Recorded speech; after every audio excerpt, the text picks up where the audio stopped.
I'm just having a conversation on the internet with someone who wanted to follow up with me after watching my video discussing the definition and history of communism. So this is going to be a lot less confrontational, I think, than the quote-unquote debates I had recently with communists on the internet.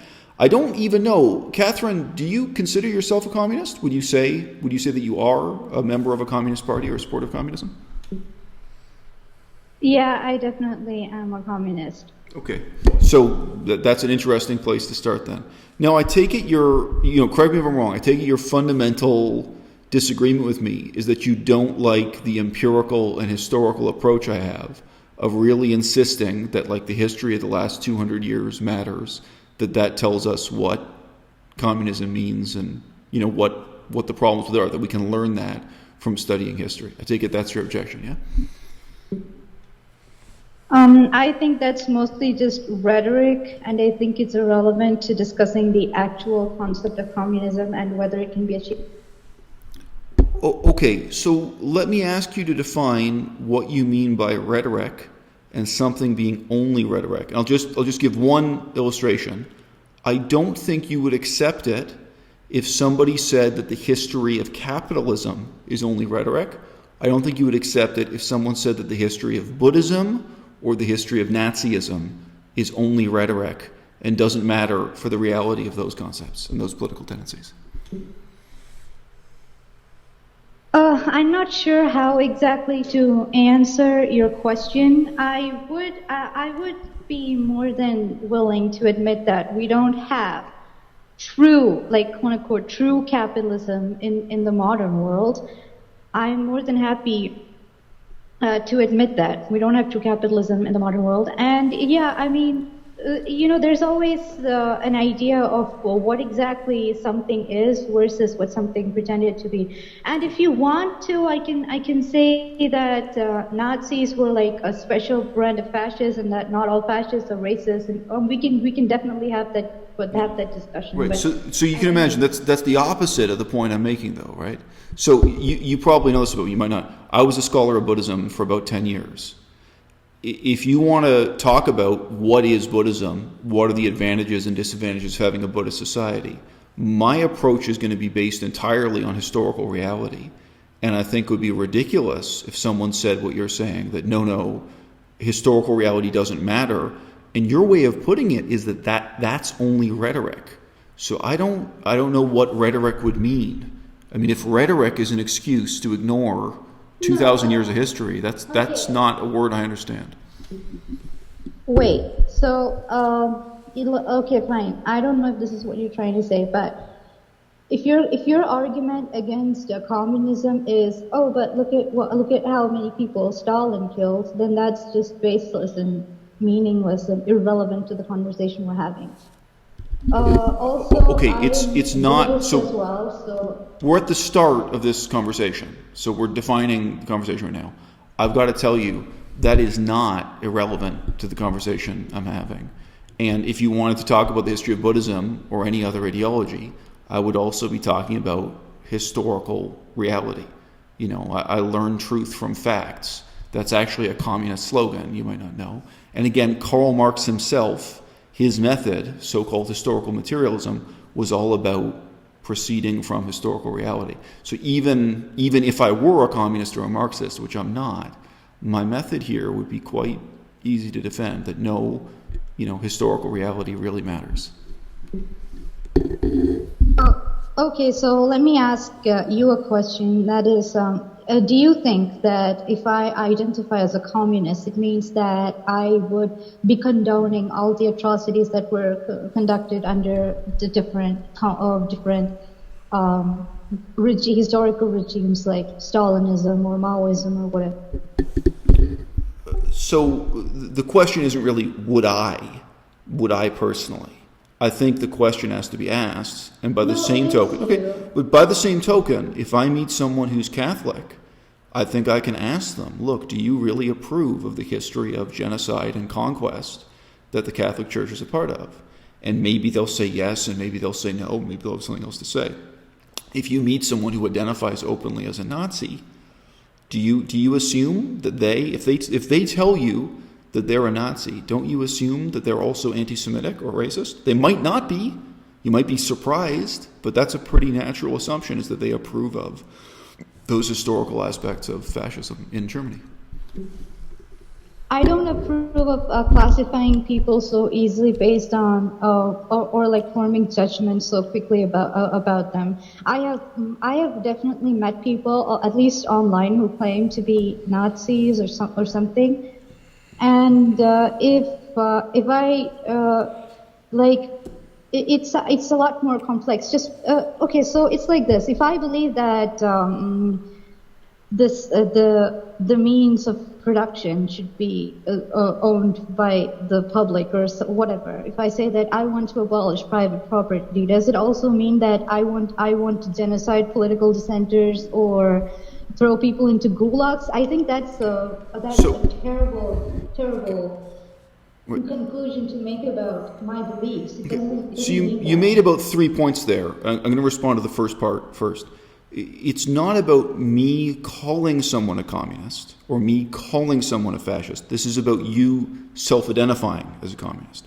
So I think it's fine. You raise the question of my motivation in categorizing somebody, right? But that's not actually what we're discussing here. It's also, if we're talking about Catholicism or Buddhism, right? This is someone who self-identifies with a given ideology. So I think there is a question, what would be your motivation? Why would you choose to describe yourself with this ideology? I think you can recognize when you meet someone who describes themselves as a Nazi or describes themselves as something else, then you're going to make assumptions and you're going to ask questions. You're going to learn what would be their motivation in using that label, in using that category. I don't really know how to answer that question. If someone believes in abolishing private property, if someone believes in the core tenets of communism, they are a communist. It doesn't matter whether they identify or not. It's the same. It's like the inherent property of an object. I'm just using the word communist to define a person's beliefs. It's a label. Labels apply themselves. It's like, say, it's the same thing. If I'm attracted to men, I'm heterosexual. I don't need to identify as a heterosexual person. It's the same thing. There's no need to identify as a communist. But you do. You choose to. Well, yeah, but even if I didn't identify as a communist, I would still be a communist. Do you understand what I'm saying? I think these labeling and identity politics or whatever you call it, I think that's stupid. People's I don't see why I have to choose to identify as a communist. You don't. You chose. I'm asking you what would motivate you to do that. Why would you be motivated to call yourself a communist, given the terrible reputation for mass murder this ideology has? That's a pretty good reason not to call yourself a communist. Because it's true. Jesus Christ. I'm not going to participate if people are going to interrupt. I agreed to talk to one person one-on-one. Because I identify as communist because I am communist. I don't really know what else to say about that. Okay, so this is the same as I've heard people use this argument, like, oh, I don't condone the mass murder of animals, and I definitely do follow a plant-based diet. I'm just not going to call myself a vegan because the vegan community has like some kind of so many idiotic people in it or something like that. Do you think that's okay? I mean, that would be the same thing, right? Catherine, Catherine, I'm going to answer now. No, Catherine, I think it would be really meaningful for you at age 24 if you decided that the historical record of mass murder under communism matters and that you're not going to make excuses for it and that you're not going to describe yourself with that term precisely because it associates you with that odious history. Now, by the same token, I think it's really meaningful, for example, when I meet Indigenous people in Canada, so we say American Indians, First Nations, we use these different terms. When I meet people like that who tell me that they still believe in God and they maybe even still pray to God, but they do not describe themselves as Catholic anymore because they reject the authority of the Catholic Church and the history of genocide and so on associated with the Catholic Church. I think that's meaningful. Now, maybe you don't. Maybe you want to laugh at that. I wouldn't laugh at that, and I wouldn't laugh at you if you made an ethical decision that, you know what, because people like Joseph Stalin and Lenin, and even Marx himself to some extent, they all defined this term, they dragged it through the mud or whatever, they gave it the meaning it now has, that's not a term you'd want to describe yourself with. I think that's really meaningful.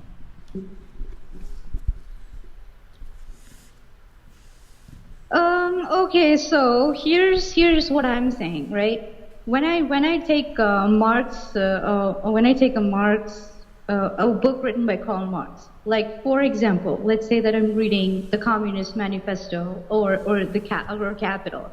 I read what's written there, and I read this kind of stuff, and then I go like, oh, I agree with this. So am I a Marxist now? Whether you're a Marxist or not is up to you. Nobody's disputing that. But I read it and I agree with everything that's said there, and I would even get into a debate like this with you. I mean, how productive is?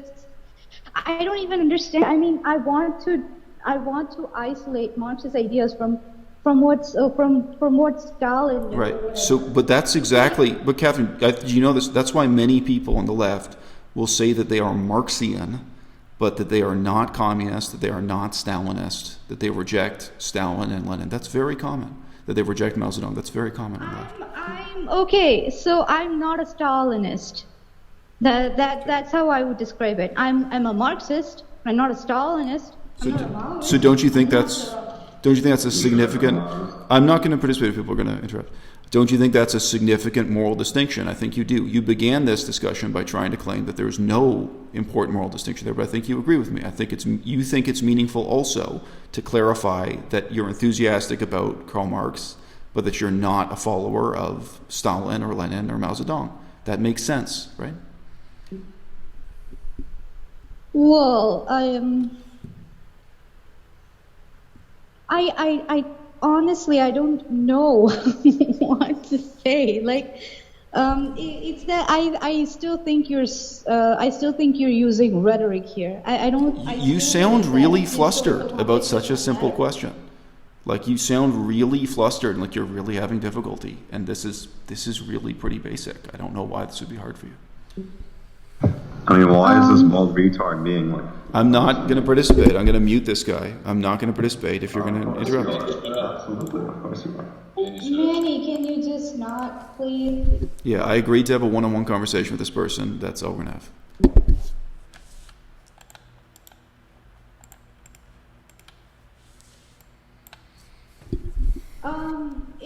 I do think you're being condescending. I do think you're being condescending. How does my age, being 24 years old, have to do with anything you brought it up? But okay, I'm just going to dismiss that because it's relevant to the conversation. How have I been condescending? And what?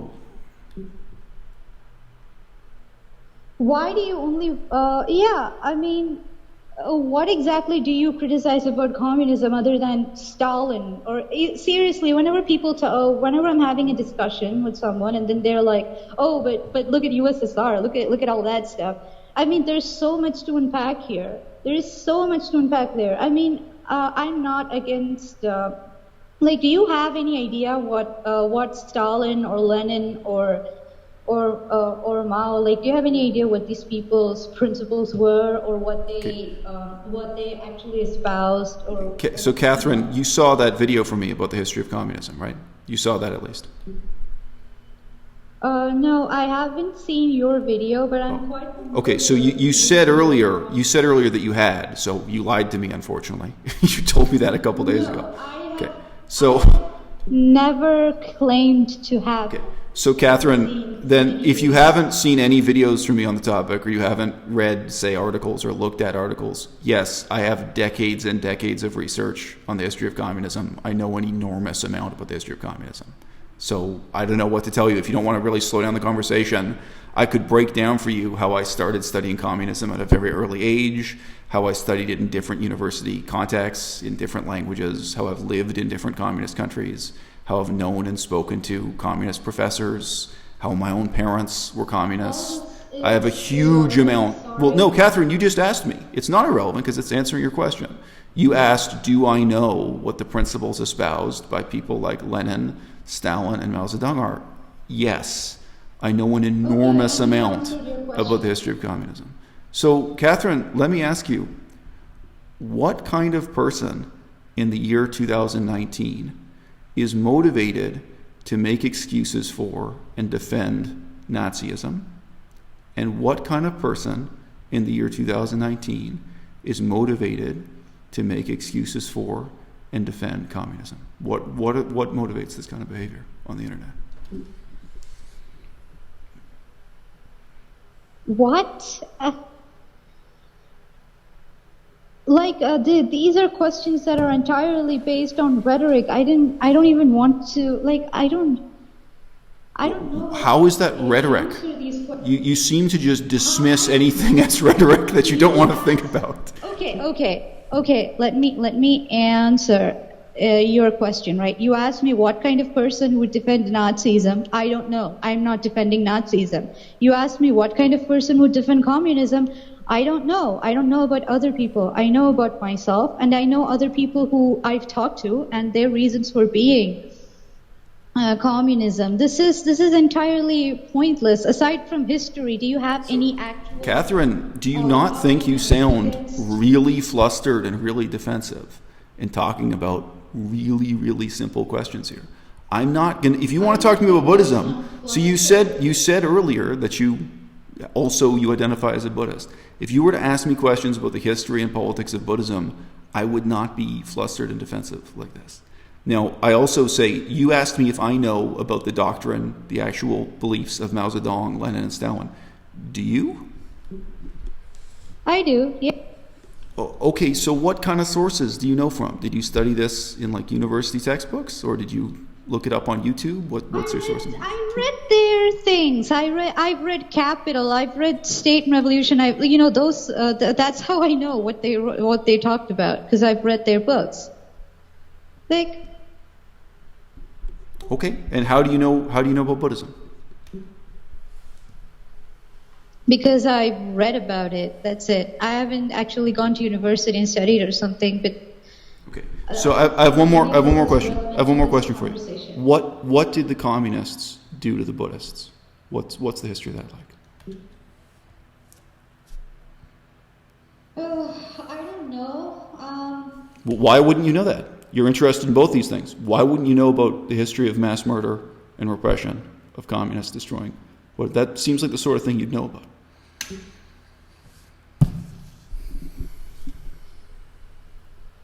Sure. My question is, how is any of this relevant to actual communism? I thought we were having a debate on actual communist theories and things like that. We are. You just don't know it yet.